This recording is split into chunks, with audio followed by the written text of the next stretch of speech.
started 20 years ago. They started 25 years ago. It's the same argument for electronics. We are today, in the last 3 years alone, we were zero on electronics. Because of our free trade agreements between 2004 to 2014, almost every electronics industry in India had to shut shop. Even you remember there were old brands that used to be making Indian mobile phones here in India. All those vanished.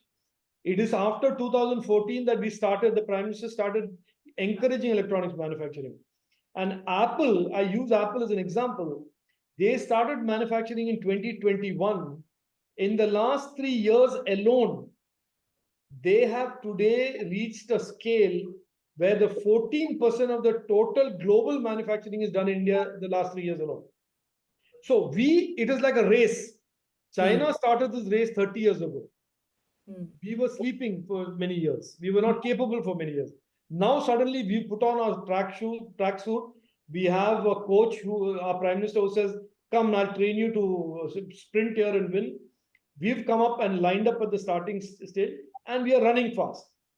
Now, at some point, our graph, which is growing, their graph that is coming down, will intersect. Whether that will intersect in 10 years, that will intersect in 5 years, that will intersect in 20 years, I can't predict it. But we are going to be a significant player in semiconductors and electronics. There should be no doubt. Let us not be obsessed by China. I heard some tech leaders recently talk about China is a superpower. How can we ever claim to be a superpower? That is not our DNA. If you start looking at somebody big and saying, oh, he's so big and I should just give up my fight, then that is not a proper attitude.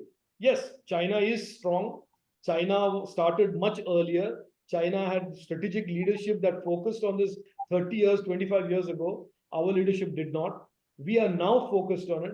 And today, by the way, I believe today, we as Indians today have the confidence which we did not have 10 years ago, 11 years ago, that we can compete with China and win.